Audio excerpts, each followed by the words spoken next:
Le CrossFit nous a cassé. Non, bon déjà, je vais pas te faire une vidéo pour ceux qui pensent que le CrossFit c'est nul, qu'il faut pas en faire, c'est bon que pour se blesser parce qu'on fait pas des tractions strictes, non, ça c'est de la merde. Cette vidéo elle me tenait à cœur parce que je vois apparaître sur les réseaux une vague de personnes, d'athlètes qui ont décidé de quitter le monde du CrossFit et notamment la compétition, comme par exemple Willy George très récemment, Alex Pinsol, Jessica Vetter, forcément plus proche parce que je fais ces vidéos, mais aussi à l'international, comme on a pu le voir récemment, comme Hayley Adams, qui a eu un petit peu ras la casquette de ce monde du CrossFit, Matt Fraser, qui a pris sa retraite parce qu'il avait plus rien à prouver. Enfin voilà, tu vois bien qu'en ce moment, il est clairement en train de se passer des choses dans le monde du CrossFit, comme on le connaissait, enfin, j'appelle ça, moi, la deuxième génération, tu vois, les gens qui ont commencé entre 2015 2018 et qui aujourd'hui sont à un moment charnière de leur pratique. Et moi aussi, malgré que j'ai un plus petit niveau, je me mets pas du tout en parallèle de ces athlètes parce que,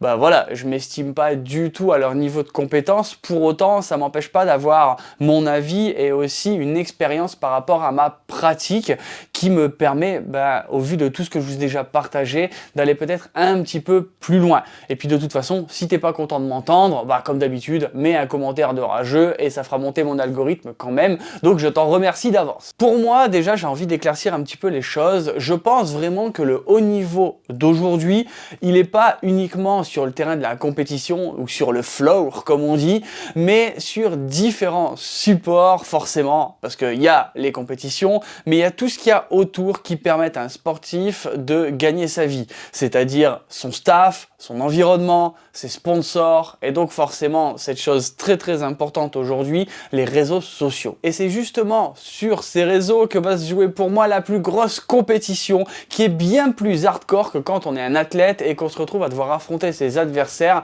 sur des WOD pour savoir qui c'est le mieux entraîné et qui est le meilleur concrètement. Et ça d'ailleurs c'est encore plus fou parce que c'est pas réservé qu'aux athlètes, c'est-à-dire que maintenant en étant amateur on peut carrément se mesurer à des athlètes. Et justement, le problème, c'est qu'aujourd'hui, ces athlètes de haut niveau, on va pas leur demander d'être juste performants. On va leur demander d'être inspirants, fun, sérieux, humble, mais de surtout jamais montrer qu'ils galèrent. Et même si cette tendance, tu vois, elle réduit un petit peu, on est quand même un peu dans l'infox, en mode, ouais, je suis balèze, je suis au top de ma forme, vous allez galérer quand on sera en compétition. Et ça, à la base, c'est par rapport à tes adversaires. Le problème, c'est que des gens lambda vont le prendre pour eux et donc forcément vont se mettre en compète par rapport à ça, ce qui est totalement stupide, mais sur les réseaux ça se voit énormément. Après ça fait forcément partie du jeu parce que tes performances, en soi elles vont inspirer qu'un petit nombre de personnes et donc si tu es sympathique et qu'on a envie de te ressembler, tu vas avoir une influence qui est plus grande et donc c'est là que tu vas te rendre compte que ça commence à être un petit peu plus compliqué que juste s'entraîner et être bon. Maintenant ce qui est encore plus dur en mon sens, c'est que ça c'est pas vraiment un choix de ta part, c'est que à partir du moment où tu embrasses le haut niveau, on va un peu t'imposer ce genre de pratique parce que sinon malheureusement tu vas finir à bosser à Decathlon au lieu d'essayer d'avoir un bon niveau et de t'entraîner au maximum. Alors je critique pas les gens qui bossent à Decathlon, c'est juste que ça me rappelle une anecdote de Willy George qui disait qu'au début du haut niveau, il bossait à Decathlon pour se faire 3 sous à côté de son entraînement. C'est très bien que c'est pas optimal. Quand tu vas avoir un bon niveau et performer, faut que tu puisses te concentrer à 100%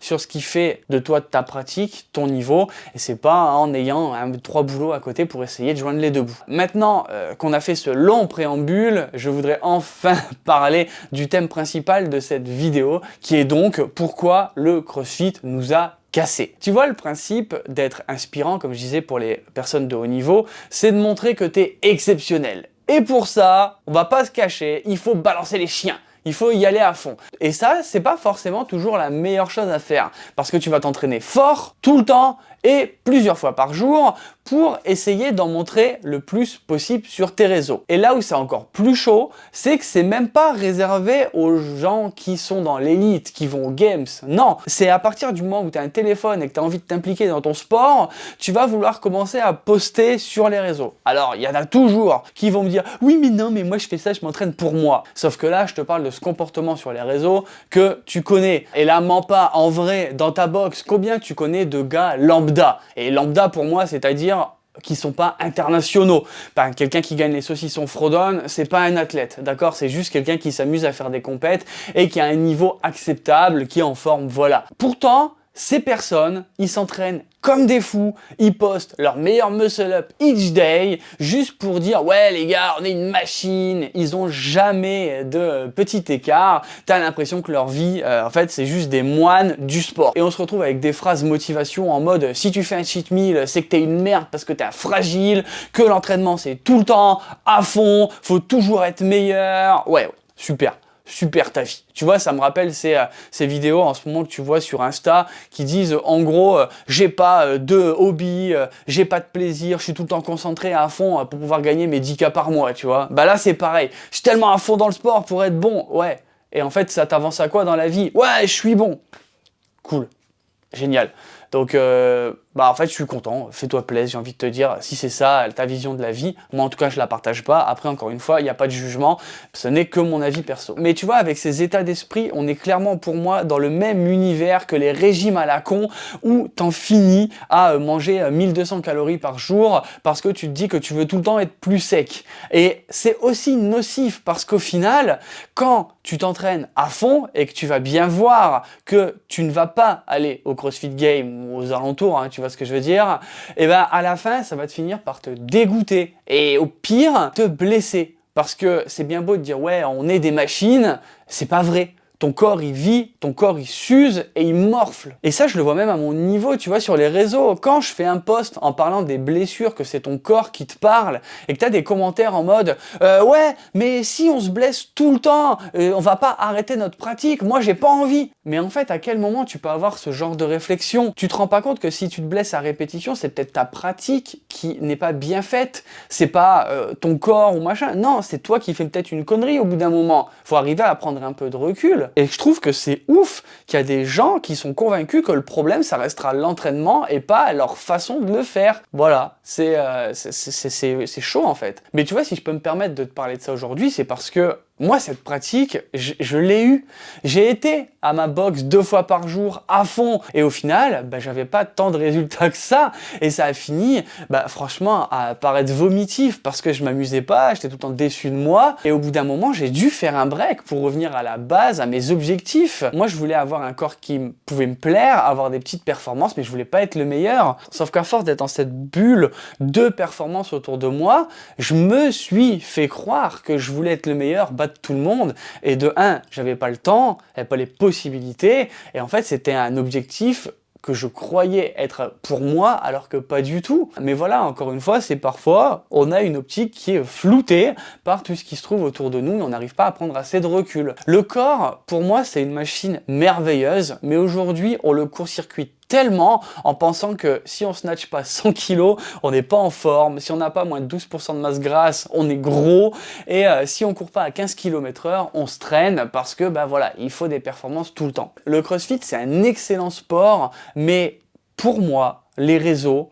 la compétition et l'accessibilité à ces compétitions surtout nous ont fait vraiment dévier de sa vision première qui était d'être en forme et de pouvoir vivre en bonne santé le plus longtemps possible. Et même si je suis certain que sur cette vidéo il y en a qui vont venir me faire la morale en mode bah t'as qu'à arrêter de regarder les réseaux etc.